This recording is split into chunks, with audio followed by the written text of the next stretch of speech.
Welcome to this discussion of Joe Reimer's wonderful new book, Making Shabbat, Celebrating and Learning in American Jewish Camps. My name is Sharon Feiman-Nemser, and I'm here on behalf of the Mandel Center for Studies in Jewish Education at Brandeis. The Mandel Center is partnering with Brandeis University Press to produce a new book series in Jewish education. Our series aims to publish relevant and accessible scholarship on a wide range of topics related to Jewish education. We want to give visibility to important new research by new as well as veteran researchers, like my colleague Joe Reimer, research that can inform policy and practice and advance the field of knowledge in Jewish education. Joining me in this conversation are three wonderful panelists who will have lots to say about the book: Avi Orlow from the Foundation for Jewish Camp, Shapiro Abraham from the Union for Reform Judaism, and Bradley Solmsen from Avenue Synagogue.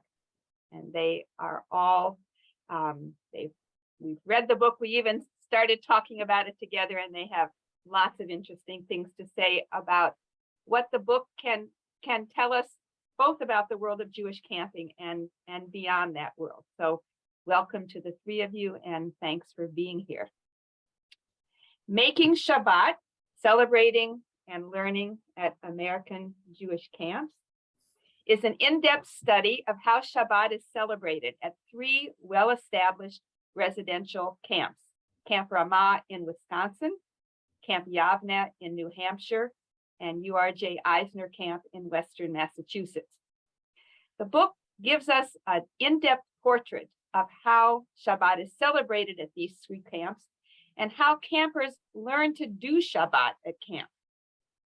Reading this book brought back many memories of the 8 summers I spent at Camp Maccabee in the 50s with my sisters near Pelican Lake, Wisconsin, where Shabbat was definitely a highlight of the week.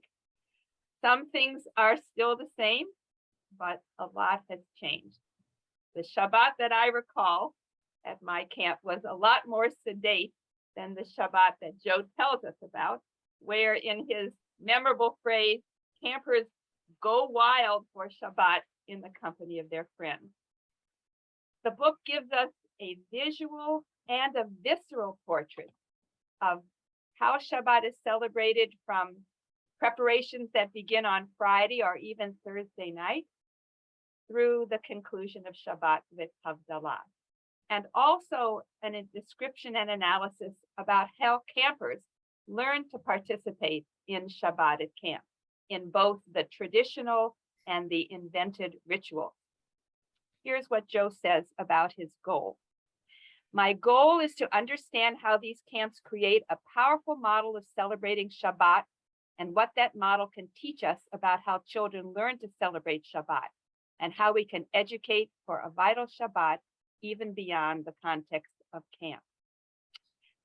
Before we jump in, I just want to invite you to put questions in the chat, questions that come up as our conversation unfolds. We may or may not get to those questions, but we are interested in the kinds of questions that you have, and Joe certainly is curious to know what's on your mind as you listen to this introduction to a book that I know you'll want to read and share with friends and colleagues. So let's start with you, Joe. Tell us a little bit about why you wrote this book. Why did you undertake a study of Shabbat at camp now? And how did you go about your research? How did you pick the three camps? Maybe a little bit about how you collected your data and sort of framed the study that you present in this book. Thank you, Sharon. Thank you to the Mandel Center for making this possible. And thank you to our partners at Brandeis University Press for helping to make this book a reality. I wrote this book initially out of a deep love for both Shabbat and for Jewish summer camps, and from a curiosity of how these two loves in my life came together historically and ethnographically. I was curious from the beginning how it happened that these camps became the site where so many youth in North America have had their first sustained experience of Shabbat. I wondered, how have the camps over time learned to do this so very well? And I wondered how the staff of the camps and the campers work together week in and week out to produce a Shabbat celebration that is both joyous and full of Jewish learning. I wanted to get under the hood of Shabbat at camp. So much has been said and even written about how wonderful Shabbat at camp can be. But I didn't see anywhere in the literature an analysis of what actually makes this work. And I thought, how are other educators going to learn anything from the example of Shabbat if they don't actually have the data that helps them to see how this program is put together?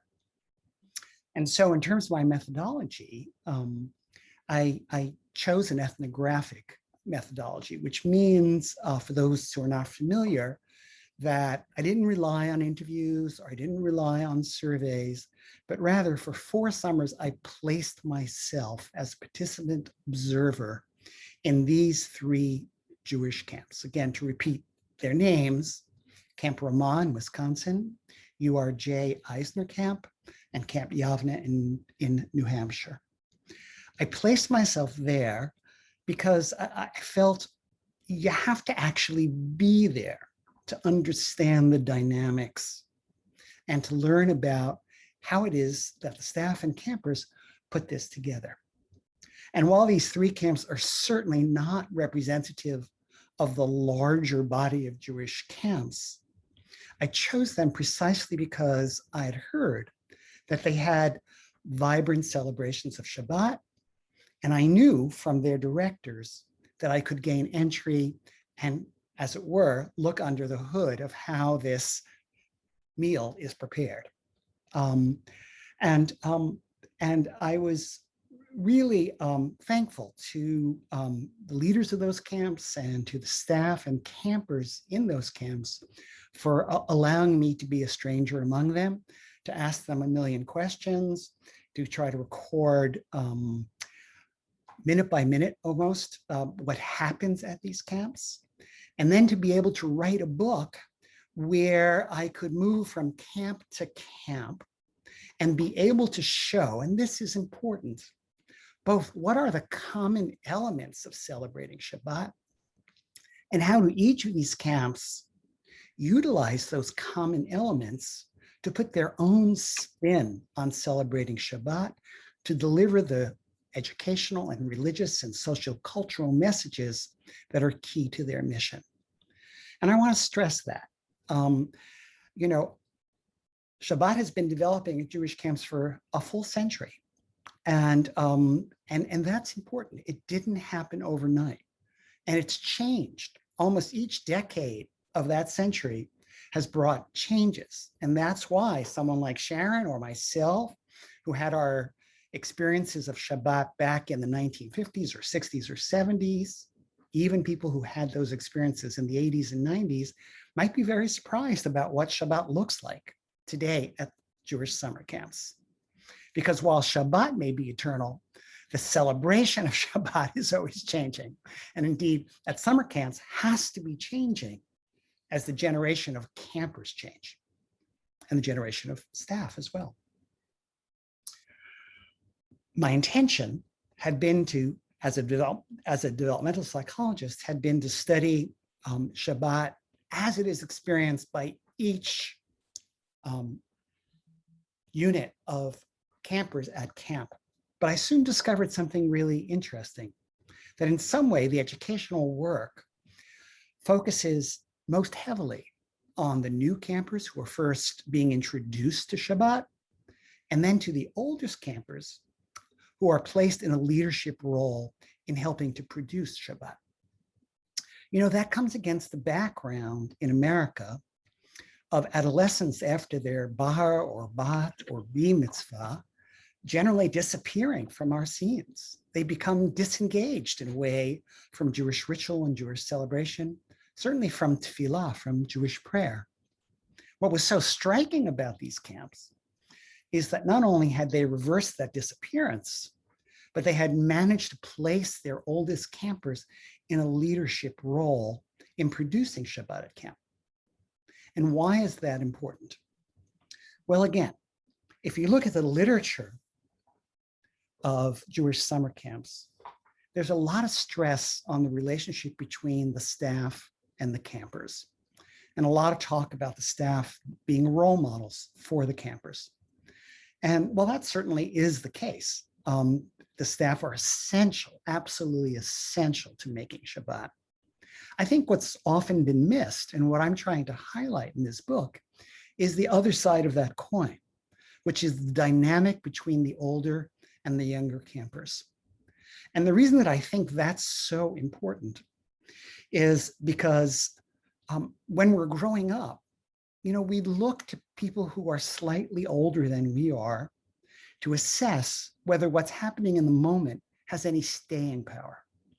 And if all your teens are gone, then the message to your preteens are, hey, hang in there for another year or two, and then you too can be gone. But at summer camp, the message is exactly the opposite. It's not only that Shabbat is celebrated by everyone at camp, but that your role in that celebration can grow more dynamic, more energized, and more complex over time. And in Jewish life, that's pretty unusual. I want to say that again because it's so important to this book. One of the things I think campers learn at camp is that as you grow older, not only do you continue to celebrate Shabbat, but the possibilities of your involvement can grow more intense and more complex. And that's very inviting. In order to understand that, I try in this book to sort of bring together the notions of enjoying Shabbat and learning to celebrate and to lead Shabbat. And I try to say, Shabbat isn't just about all the snacks and goodies and time off and rich food and hanging out time with your friends. All that is essential pleasure and very important. But there's also the ways in which camp allow their campers as they grow older to invest themselves more substantially in the very business of making Shabbat.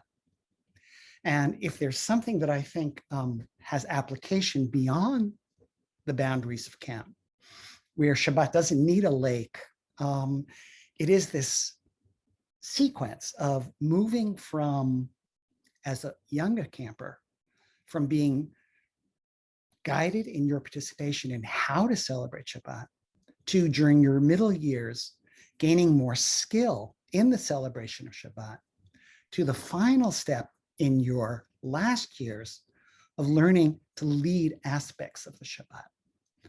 And again, that dynamic is so important, both because it has portability beyond the boundaries of Shabbat, of camp, and because it's a model of learning and celebrating that has relevance even to adults who are celebrating Shabbat. There's a way that what's in this book, what camps have to teach us, has relevance across the life cycle, not because you can take camp out of the summer, but because the learning principles that make Shabbat at camp so dynamic and so memorable are, in fact, those principles are the things that are applicable beyond the boundaries of camp. I wrote this book for three audiences: for camp educators who themselves are struggling with the question of how can I enhance the celebration of Shabbat at my camp; for camp alumni who are looking back at their own experience and trying to understand it with more insight; and for Jewish educators and clergy of all stripes who are asking themselves in this hopefully post-pandemic moment, how can I re-energize the celebration of Shabbat in my context? And more importantly, how can I enliven the participation and the leadership of my kahal, of my congregation, of my learners in that celebration. There's a lot of detail in this book. There's a lot to dig into. I know there will be a lot of questions about that detail, and I'm looking forward to them. But I'm asking you to read the book, to recommend it to your colleagues, enjoy it. I tried to write it for a general audience. Learn from it, from its detail. And then if you can, try to apply its principles to the context in which you're doing your Jewish work. So with that, Sharon, I'll hand it back to you and let's hear from our panelists. Great, thank you. That was a really, really helpful overview. I think we're going to turn now to our panelists. I think in this sort of first round, let's focus on the things that stood out to you about the book, that surprised you about the book. You could maybe start by telling us a little bit about who you are as a reader of this book. And let's save then for our second round questions about implications for camp and beyond, because I think we want to go there as well, but there's so much interesting stuff to dig into about the book itself. So maybe we'll start by hearing what stood out to you, what it made you think about, what surprised you, and so forth. And let's start with Avi. Thank you, Sharon, and thank you, Joseph. I think it was just surprised to think for a second about how even if Shabbat was eternal, it wasn't necessarily a fin de complete that it would arrive in camp. I think it's especially astounding when I think so many people who enjoy Jewish summer camp can articulate that camp so much is the Shabbat of their year, and how it comes quintessential to sort of the camp experience is the Shabbat camp experience, and how significant it is to realize that sort of Shabbat is a way that we in diaspora can reclaim a sense of time and space, how essential that is, and how by looking through that keyhole of Shabbat, we get a real understanding of the depth of what happens in education. That's not just socialization and formal education. By looking through the keyhole, we see what it means to take someone as an outsider, to making them a consumer, to making them a producer. And what is that transition? And there's so many interesting implications in and out of camp about that process that we see when we look at one big thing, like the hedgehog principle. Looking at that big thing of Shabbat in camp, all these other things are lit up about what is inherent to that process of going from an outsider to an insider to producer. So really love it. And I will leave implications of this for another time. Sharon, back to you. So maybe, thank you for that sort of trajectory of outsider, consumer, producer is a really interesting trajectory to probe. Maybe we'll turn to Michelle and see what stood out to you about the book and what you want to highlight or raise for Joe or share with us. Yeah, I mean, look, the book was both a personal journey. My kids have gone to Eisner, so there was those moments where I was like, oh, I think my oldest was the one song leading at the moment that Joe was watching, which was a great joy to get to see it from the different angles.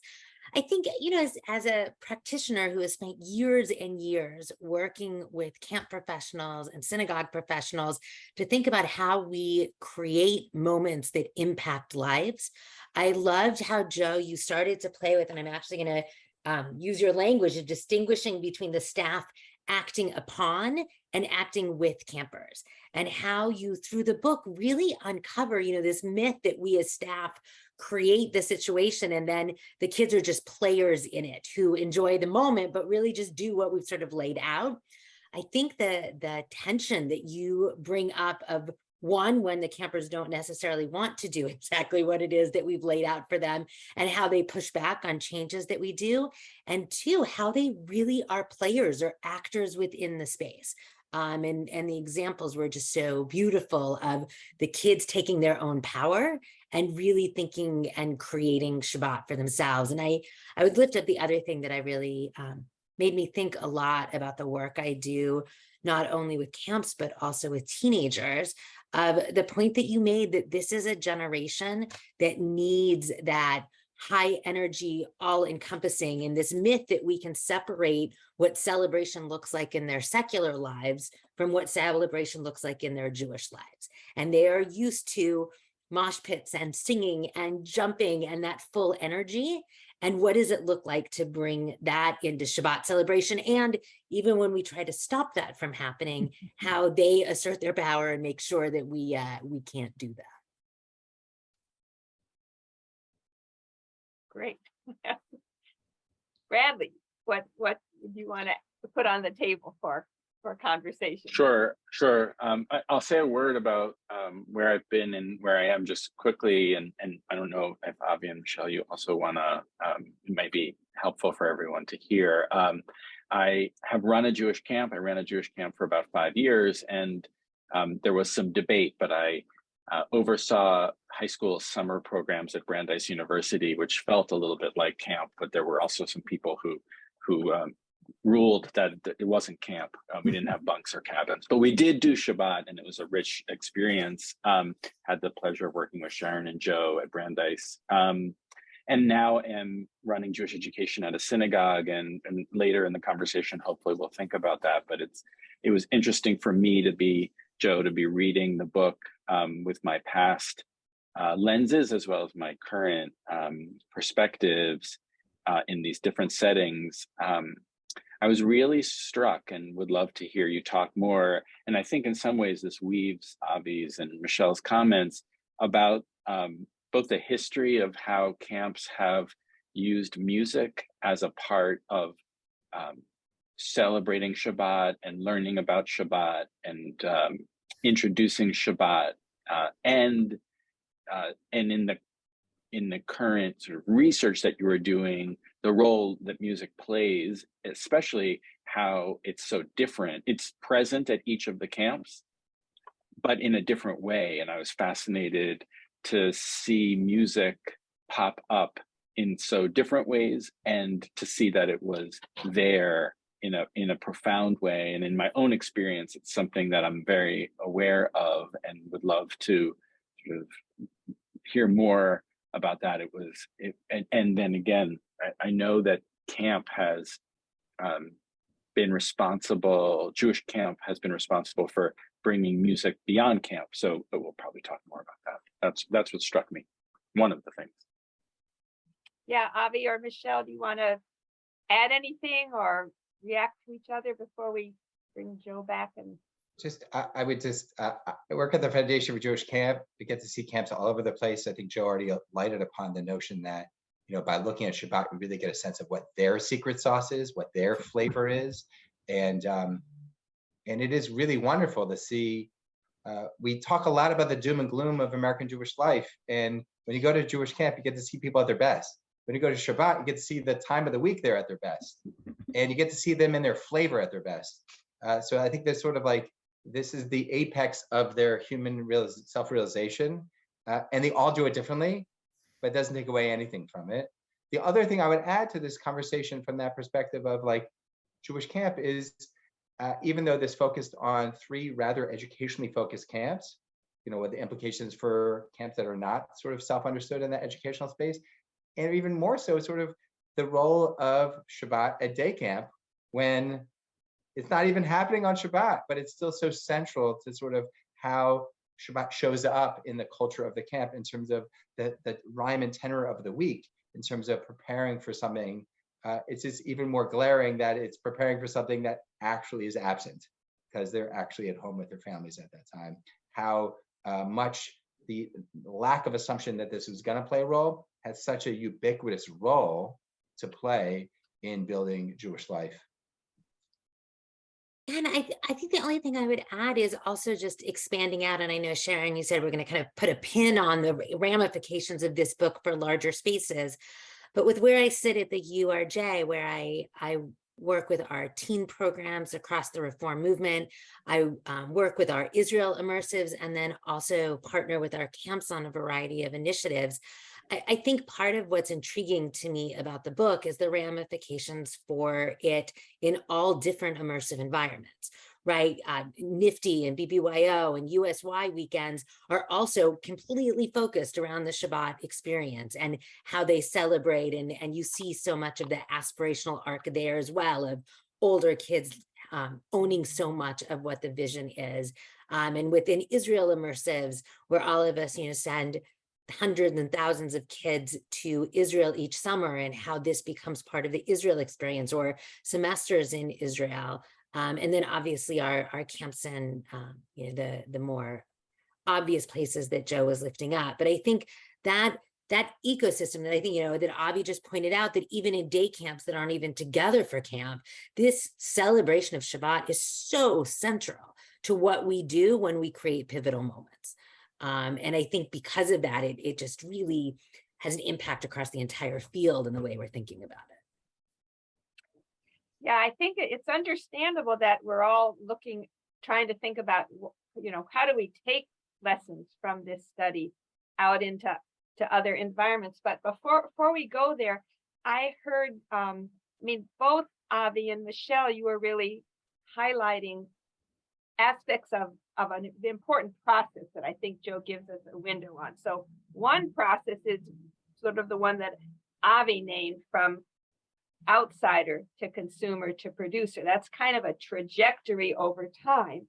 But you, Michelle, were also highlighting, which has an over time and in the moment quality, the aspect of co-production, that the leaders, the oldest campers and the other and the participants are kind of co-producing this event. So maybe, Joe, you can say a little bit more about one or both of those processes, because I think one of the strengths of the book is really the way that you illuminate that.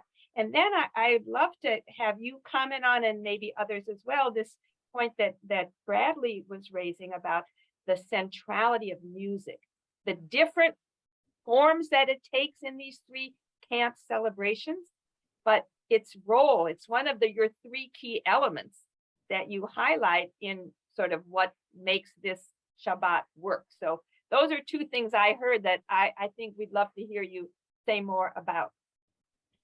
Thank you, Sharon. Thank you all. I like the outsider, consumer, producer. I never thought of those terms, but yeah. Avi has suggested them. They're very good. One of the things the book does very carefully in terms of outsiders is it reminds us all that when young children arrive at camp for the first time, they're not yet campers. They're just kids who've been sent to camp. And if you spend time, as I did, trying to really understand how it is that these camps sort of induct their youngest campers into the celebration of Shabbat, you get a fine picture of a kind of what I call guided participation.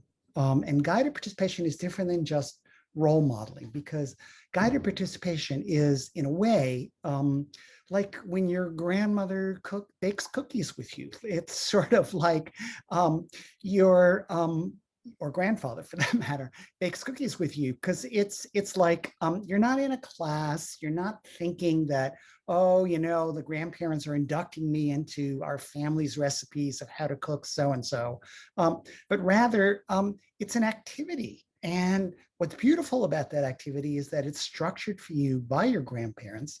And at the very same time, your participation is both crucial to the activity and it's guided. And guided is a beautiful word because it's a kind of soft entry into. And here's the key thing. It's allowing you to act before you know how to act. Sort of creating what's called a zone of proximal development, a structure by which you can enter the action before you actually know the steps to the dance or the recipe for baking the cookies. And it's a beautiful way of taking an outsider and helping to induct that outsider into becoming an insider. And it has relevance well beyond camp.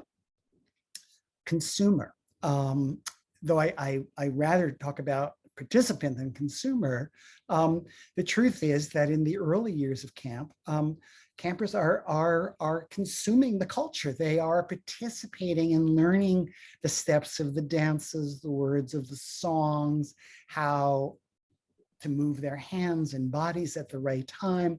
They're learning all the, so to speak, steps of being a Shabbat celebrant. But then, and again, the detail here is important, when usually from the time around age 13, the camp looks at them as older campers, they're specialized environments in which they get special attention to be able to produce, to be able to co-produce, really, to be able to take their time to find an aspect of Shabbat that they can, in an original way, contribute to. And Michelle talked about the difference of acting upon and acting with, which for me is a very important aspect of this book. What I mean here by acting with is, I'll just give an example from Eisner Camp. At Eisner, campers are invited to give little, very short divrei Torah, commentaries on the weekly portion each Shabbat. And it's fascinating to watch how the faculty there works with the campers to give them a structure for doing this, but also in a way that allows them to sort of articulate their commentary, their Devar Torah in their own words. And it's a very delicate balance that the camp is striking, because sometimes kids are way off tune, so to speak, but enough times they're learning to sing with a tune. And it's different for each generation, but yet it's within, so to speak, the spirit of Shabbat at that camp. Bradley asked about the music, and this is a crucial sub-story within the larger story. My colleague, Judah Cohn, writes a lot about this. So, you know, there was a time way back when Sharon and I were young where Jewish music at camp was really inflected by the simplest of pioneer songs from Eretz Yisrael. And then, you know, I'm skipping steps, but there was the Debbie Friedman revolution that came along in the 70s and 80s. And suddenly all of Jewish music was modeled on Jewish folk music. And for some people, that's the eternal present. They think that's how it's always going to be, but it ain't that way anymore. Debbie is an old story in a way. And the new story is more hip hop than it is folk. That is to say, the music that these kids listen to is a very different music than what was listened to in the past. And the people who are producing Jewish music are listening to that music as well. And so for someone ancient like myself, it's a little jarring to hear the kind of hip-hopized versions of late Friday night at these camps, but there it is. And I think the wisdom of that is the camps have learned how to give kids, Sharon said it earlier, the opportunity to go wild while also celebrating Shabbat. And I think that's something they really appreciate. They appreciate, I can do this in my own idiom, with my own music, with my own dance steps.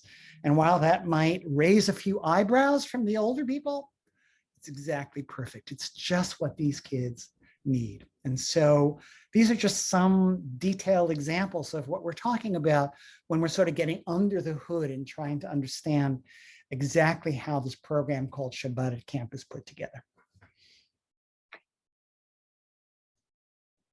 I was thinking about this, you know, that we've highlighted the role of the older campers as leaders. In an earlier conversation, I think you, Avi, raised this interesting tension between the impulse to professionalize the field and the impulse or the practice at camp to also rely on non-professionals to play a leading role. And then I was thinking too about some of the differences, Joe, you highlight in who gets to be what kind of leader at camp, what roles, and there's some different interesting differences across the camps in what roles get reserved for older campers and what roles are still in the hands of professionals. I wonder if that anybody wants to say more about that tension. I thought that was such an interesting observation, Avi, that you made in an earlier conversation.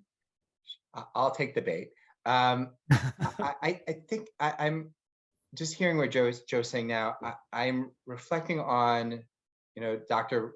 Chaim Soloveitchik's, piece of Rupture and Reconstruction, and sort of recognizing what happened to Orthodoxy after the war, and sort of recognizing there was a legal written tradition and a mimetic tradition, and recognizing what Joe's offering us is sort of a recreation of a construction of a camp version of a mimetic tradition.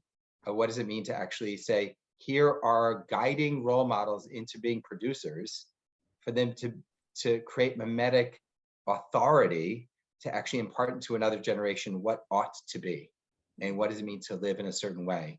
And there's no doubt to me that sort of looking through the keyhole of Shabbat and seeing these older campers taking these roles and presenting this mimetic tradition to younger campers as if it's always been that way and it should always be that way, opens up a wonderful reflection about sort of how will we restore ourselves after the rupture of COVID, and restore ourselves and saying, what could Jewish life look like now?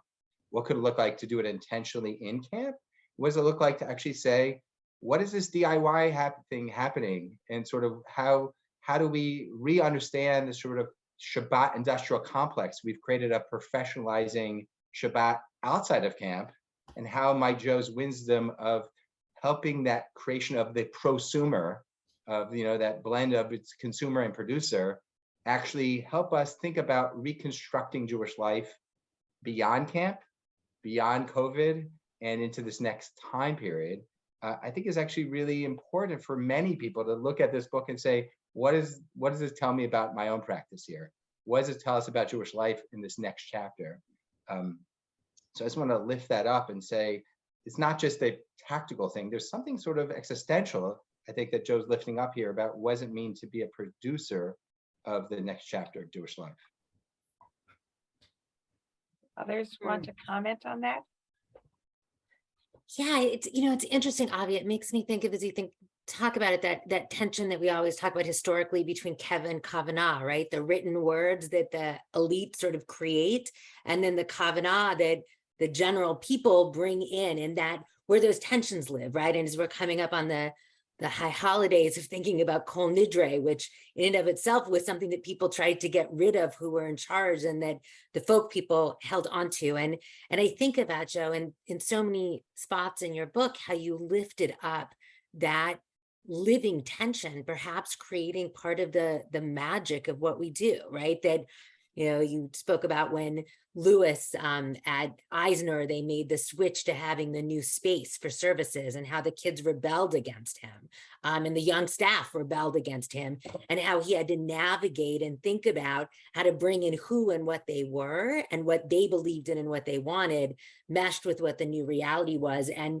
in some layers, and in other examples you gave as well, they sort of bowed is not the right word, because I think it's that co-producing that really creates the beauty of it, but recognize the powers of the young adult and the teen voice in making the changes. I mean, I think about it too with Bradley, what you talked about with the music, that I feel like I see that tension live out all the time, where the kids, my oldest, who's head song leader at Eisner, does Sim Shalom. I wish I knew whose version it was, but they do it as a rap battle on Saturday morning services. Like, they literally, like, Tali preps them and they yell at each other as a rap battle, screaming Sim Shalom. And I was in a conversation this last summer with someone who was watching it, who didn't realize that that person leading it was my own child. And I said, wow, what a disrespectful thing to do to Sim Shalom. And I smiled and laughed, but it was one of the few songs that the entire room got up to sing, right? And that magical tension that I think is actually what propels Jewish life forward, is that tension between what was and what will be, and how we keep tradition and how we innovate. Yeah, wow. There's so many examples that, go ahead, Bradley. No, okay, I don't want to overload you, Joe. And I think in my mind, there's connections between what I'm going to ask you about and what my colleagues are raising.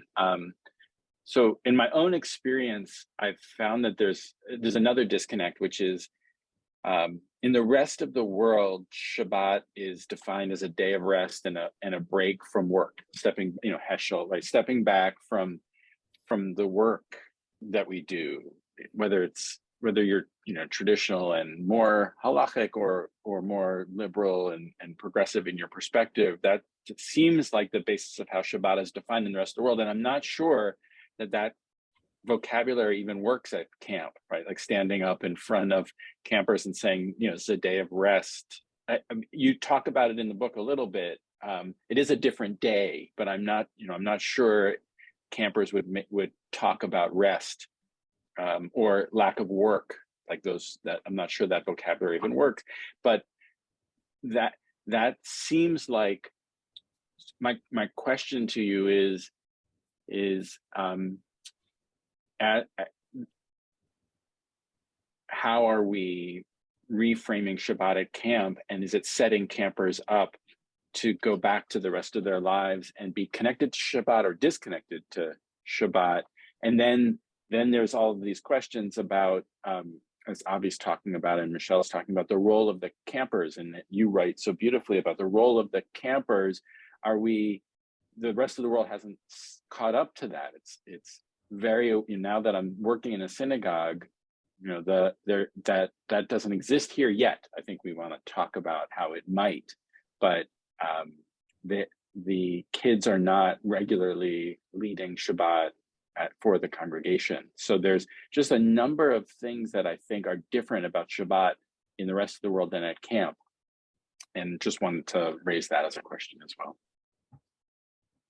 Yeah, do you want to respond, Joe, to that? Yes, I do. Thank you. Thank you for that. Let's start with Bradley's last comment. And I know both Avi and Michelle have a lot to say about this.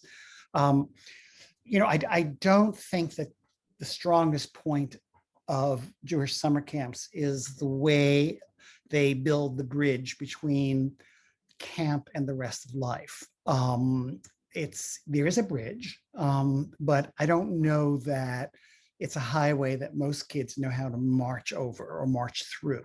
And part of it is, that there is a lot to do just to make camp work. And as Avi said, God knows in the post-COVID world, just getting the damn thing to work has become that much harder. So I understand and I'm sure you do, Bradley, having run a camp, that camp people might say, God, just let me get through the summer and you can worry about the bridge to the rest of life. But finally, that's not really going to do it. There have been many attempts to build that bridge and to try to think about it. And that's also one of the things I'm trying to do in this book. And I'm trying to distinguish between those people who say, well, just make, Hebrew school and whatever else or synagogue more like camp, which I think is not the right way to approach this. And those people who say, no, camp is camp and the rest of the life is different, but the bridge can be a conceptual bridge. That is to say, learning from the model and in radically different ways, applying that model to different contexts. And let's just use just one example of what I'm talking about. Of course, Shabbat in most synagogues is professionally led, and it would be very hard to imagine it not being professionally led. But at the very same time, as we have to recognize that as perhaps a reality, we also can begin to ask, what are the ways that those professionals can deploy non-professionals, members of the youth congregation, members of their Hebrew schools, members of their adult congregation for that matter, to take up something like the role that both older campers and counselors play at camp. They're not going to hire counselors necessarily, but they can a little more imaginatively ask themselves, is there a way that some of the dynamics that play out at camp could also play out here. Let's just take Michelle's last example of Tali and singing Sim Shalom. Okay, so maybe that's not the way Sim Shalom is going to be sang at the Park Avenue Synagogue, but they're analogs. That is to say, they're analogs. There are spaces in every institution where the institution can just simply say, we have a time for being formal, and we have a time for greater participation and a space in which we can activate the leadership of our youth, of our young adults, or for that matter, of any adults who have a way of bringing their own style and message to this celebration. And I'm trying, I forgot who said it, but it's sort of a tension between the elite and the Amcha. It's sort of a tension between the way things have to be, the right way of doing it, and the letting loose to allow the modes of expression that are dear to people to find their way into the way that the congregation or the school or the youth group celebrates Shabbat. And it's that exploration of where is the space where there's room to inject more spirit, more spiritedness, more contemporary spiritedness into our celebration that I'm looking for and that I'm inspiring people. I don't have any fixed or set notions of how that might be done, but I do have a sense of urgency that it needs to be done, that if Shabbat remains a performance performed by professionals for lay people, I think that's going to be a dead end. I really do think, and I know that I'm not saying something that's unheard of in clergy circles, but the exploration of that and the question of, well, how do camps do that? And how might we learn from how camps do that on a principled level and apply that to our own situation? I think that's where the conversation needs to go. Do people have can think of examples of the application of that way of thinking in their own settings, in your synagogue settings, or in other Jewish education contexts?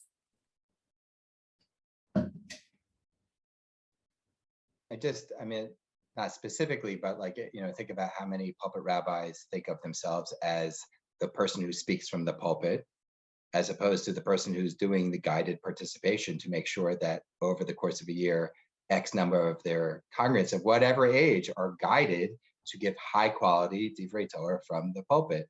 And how do we change the role of the rabbi, the role of the educator, the role of the board to say, we know to be camp-like doesn't necessarily mean to grab the counselor age people into this environment, as opposed to what is the aspirational arc of Jewish living? How does camp provide an aspirational arc within camp? The question is, what's that bridge, as Joe was saying, beyond camp, where someone says, I can't wait till when I'm 30 or 40 or 50 or 60 that I get to do the following thing? Have we articulated that larger arc beyond first time I get off the bus to when I'm a Kabiyah captain to when I get to give a Dvar Torah in my synagogue to when I get to do anything else in my life? I don't think we've done that lift of imagining all those pathways and that aspirational arc beyond camp. That's inspired, but not the same as camp. Yeah, I think about the B'nai Mitzvah moment, right? And there are so many different ways that it looks in congregations, from that all that child does is read Maftir, right, to that one piece, to where you see some congregations where that teen is leading the entire service. And the rabbi is just sort of sitting and watching after having helped prep that child. I wonder about those opportunities. I think we do see congregations that have kids on the bima, junior choirs and teenagers help leading. I think, Joe, for me, part of where perhaps the disconnect is in one of the things that you name in the book, of that energy and that ruach, that in the camp setting, those teens are not only allowed, but encouraged to bring into the space. And I can't imagine an image, I suppose I've seen it in a few places, but sure not many, where you have kids who are on the bima, like a bar bat mitzvah, or high schoolers helping to lead or young adults that are welcomed in to have that incredible energy in that space. They sort of stand up and mimic what's acceptable for the adult rabbi or cantor to do, as opposed to bringing in their own unique energy and excitement. And I think if we can both have them on in those moments of leading, but also encourage that energy that is so delicious and makes working with teenagers and young adults so much fun, to be able to bring that into our other spaces. I'll just name an irony as you were talking, Joe, and as Avi and Michelle were talking, that it's probably not 100%, but some very significant number of clergy came up through Jewish camp and were inspired and called to the clergy because of their experience at camp. So there's an irony there that they then are, to Avi's point and Michelle's point of these examples, like somehow there's a disconnect that the Judaism, it'll be interesting to think about. You had this camp experience, it informed who you became as a Jewish leader, and yet there's there's an end to the applicability somehow. That's an interesting question for me. The book for me also raised the question of where Judaism lives, where young people encounter Judaism as a lived experience. And so camp is one place, the synagogue is another place, and then what are the other places? Michelle named a few of them. And what about home? What about in people's homes? So those are some questions also that it raised for me. I know Joe knows that I was very happy that the word learning appears prominently in the subtitle of this book. And we have had many conversations about the theories of learning, the models of learning that you invoke in this book, and that contrast with our prior reliance in other studies on socialization models, or some of our ways of talking about fun at camp, learning in school, formal, informal. I think you're giving us ways of thinking about learning that transcend some of the divisions that have been less helpful. And I think about the idea that learning happens through guided practice in a community of practice can apply not just to older kids helping younger kids, but peers too. This is a model for peer learning as well, as we try to empower more people through participation and guided participation. I think that the way that you use that model of learning, I think, is one of the important conceptual contributions of the book that has a lot of implications. Yeah, Avi. Yeah, Sharon, I mean, this is definitely one of my big takeaways in terms of the application of this book is, the whole game, getting into the whole game here. The educational frame of looking at Shabbat enables us to similarly look at how do we transmit, communicate, educate, learn around other islands of competency, whether that's midot and character development, Zionism, Hebrew, sustainability, Jewish leadership, meaning the focusing on Shabbat opens up how the enterprise works and asks people to be more intentional there, and invites people in to say, oh, how could I use that for another area that's not Shabbat to be as intentional and to use the whole game? Like, how are you doing this?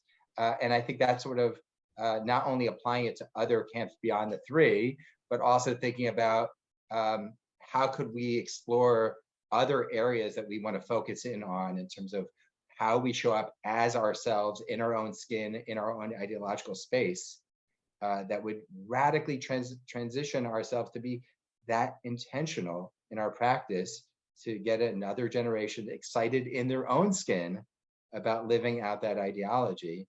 I think opens up vistas of exploration and practice that are really exciting.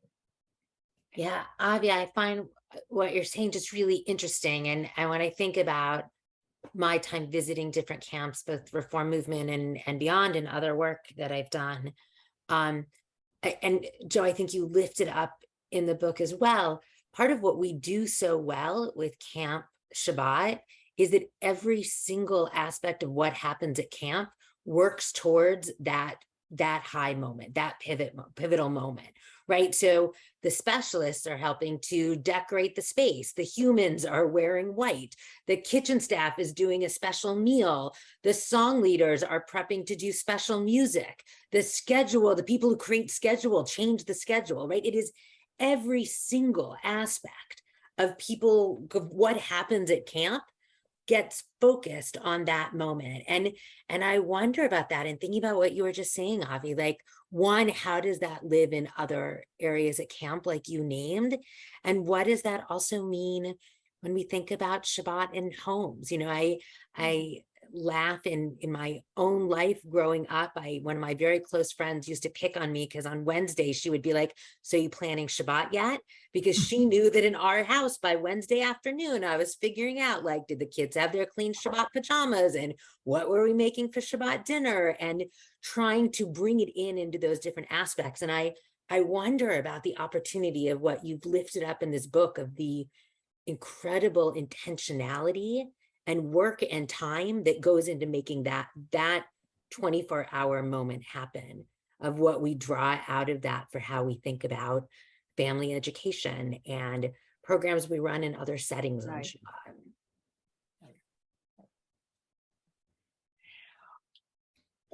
This is a little bit of changing direction, but a term that comes up in the book but hasn't come up in our conversation that I've been curious to ask Joe about, and I'd love to know what other people think about it, is the term spirituality, spiritual experience. You know, we talked about joy and learning and other aspects of this sort of holistic experience. But you, Joe, are also making the claim that Shabbat at camp is giving, I don't know, providing spiritual experience. And I wonder if you could say a little bit more about that term, that your use of that idea, and where you see that unfolding, or how you're thinking about that.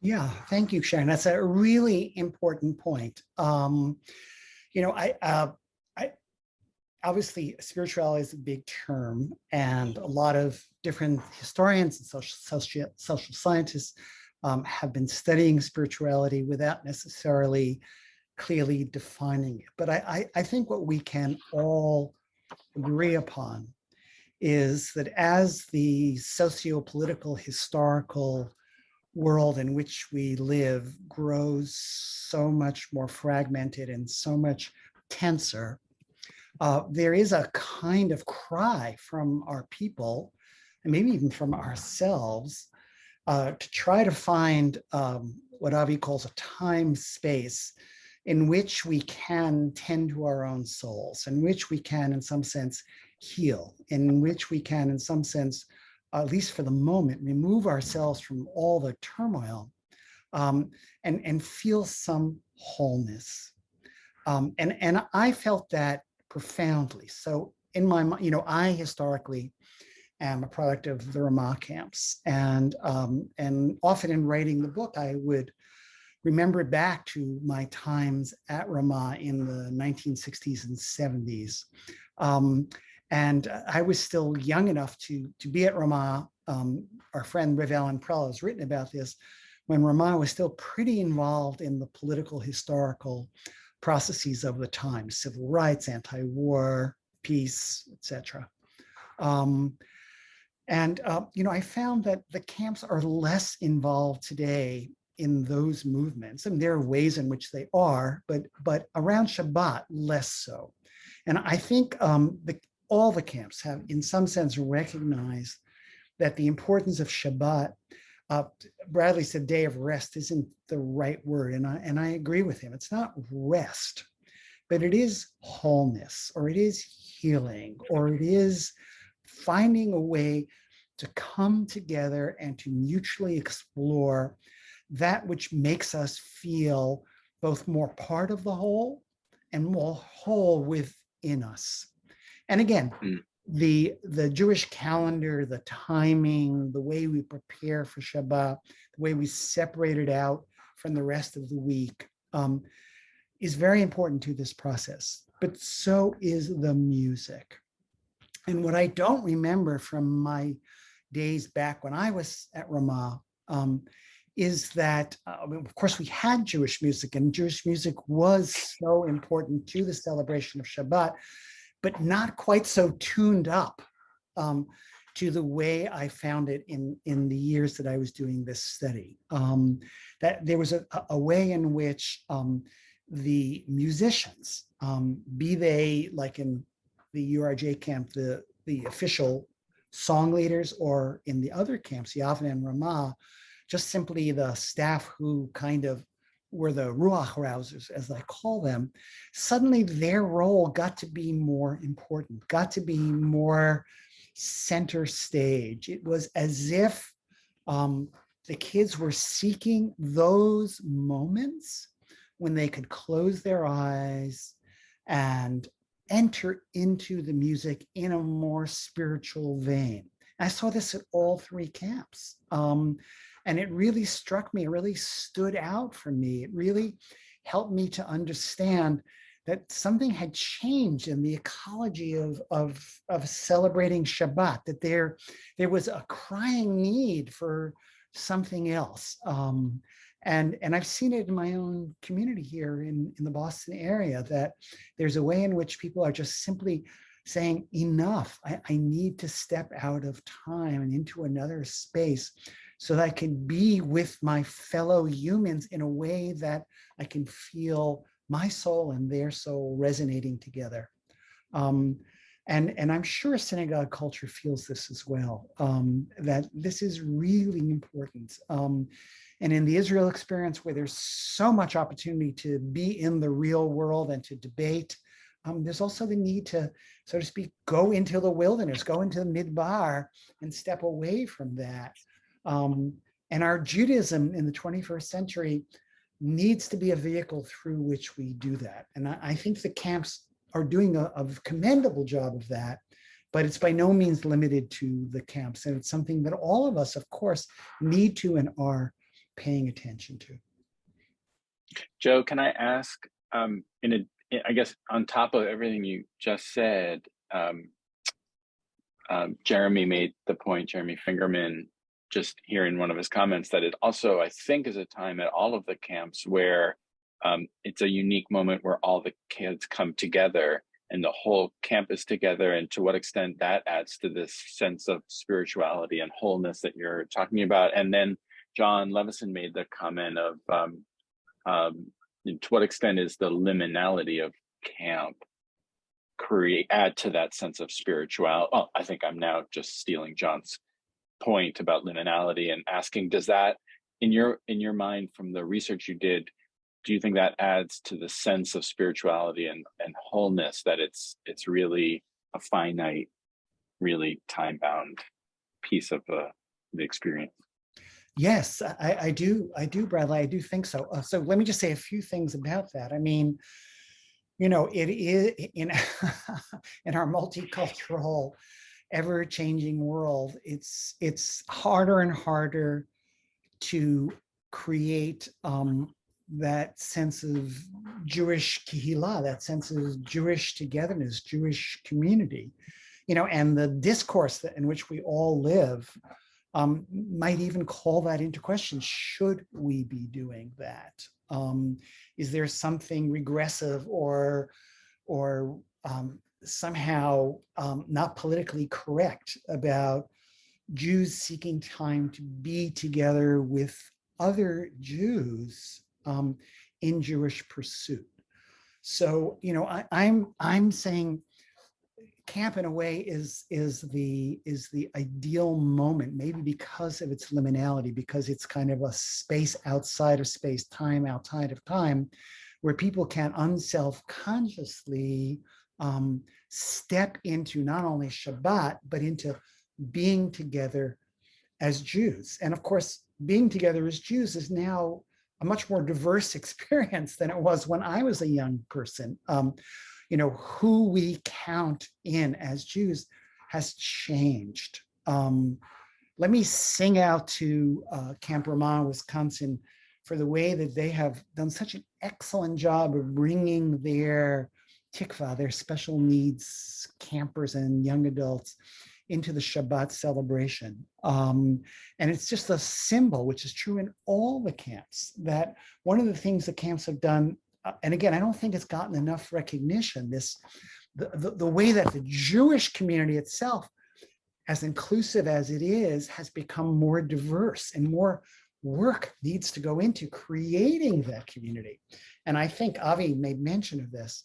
I think one of the reasons that Shabbat has emerged as more important to the culture of Jewish camp is precisely not only because it's a time to feel wholeness within yourself, but it's a time to look around and see who is this us that is celebrating Shabbat? Who are the we that makes up our community? And this replicates itself all over the Jewish world. And it's something that in the book I try to celebrate, that camp and I think other Jewish environments have a way of allowing for that liminal moment, our diversity, to be seen and felt, and yet in the context of a strong we at this moment are the Jewish people greeting the Sabbath Queen together as Jews have done throughout time. And that sense, which is so rare and so precious, is something that camps do very well. And one of the things I noted in the book, and that I want people to know, is that the teens in each of this camp, it was so terribly important for them as they were finishing their years as campers to stand up and to say, you know, we are part of this camp culture and we're leaving our mark on that culture. You know, and I ask myself in other contexts, in schools in particular, but in synagogues as well, at Brandeis University as a university, how is it that we allow people, especially as they're reaching important moments in the life cycle of their participation, to leave their mark, to say, I've been here, it matters to me to be here, and I want people to know that my contribution to this camp is recognizable. My contribution to the larger Jewish community. And that's something as a community we need to continue to work on. Like, how do people leave their mark in a way that in a sense is noticeable, is recognizable, and that leaves them feeling I've been here, and my being here is in a sense making Jewish history. And the camps do a good job of that. And it's something yet another thing to learn from these camps, and that it matters to these kids in the 21st century to be counted and to be recognized. And that's so terribly important. I'm getting carried away, but it's no, that I think that feels like another one of those principles, that individuals matter and that the community matters. Your love of camp and your love of Shabbat not only comes through in the book, but I think comes through in the way that you talk about this book, which is really so moving. And the book is full of the rich details that animate these bigger ideas about learning, about community, about leadership, the principles that really have application, I think, beyond. I'm mindful of our time. I noticed in the questions that Arnie Winchell raised a question about tefillah, which is always a challenge in Jewish educational settings, not just at camp, but in day schools and in synagogue life. And I don't know whether there's a quick word. Maybe we'll just leave that as read the book, right? I think it's not a smooth, easy arena for all of these things to unfold, and there are definitely challenges and tensions, and the three camps take them up in somewhat different ways, but it's also there. I just want to say thank you so much. Thank you to you, Joe, for writing this book. for doing the research and for today sharing it with us, and to Avi and Michelle and Bradley for sharing your wisdom and your insights about the book. I think you whet everyone's appetite for reading it and for sharing it with the broad audience for which it has great relevance. At the end of the book, Joe comments that, or maybe this comes earlier, but he notes that Heschel gave us a new language to explain what sort of the unique meaning and value of Shabbat for us. And then Joe says, my hope is that this book might give its readers a new language for understanding what is uniquely valuable about Shabbat at camp, and an opportunity to reflect on how to bring more of that joy and vitality into the larger American Jewish community and beyond. And I think the book has much to say to us, not only about Jewish camping, but about Jewish living and the education that we try to enact in all of these settings. Just to let you know, there will be a recording of this conversation on the center's website. I think, Liz, we have now in the chat the link to that recording. And the center is sponsoring another book release event next Thursday to highlight the book Introducing Portraits of Adult Jewish Learning, edited by Diane Tickton Schuster. So please join us for that book launch. Please get your own copy of this wonderful book and share it with others. And thank you so much to everyone for joining us this afternoon. I'm sorry we didn't get to all of the questions, but we will look at them, and I'm sure it will shape further conversations about making Shabbat at Jewish summer camp.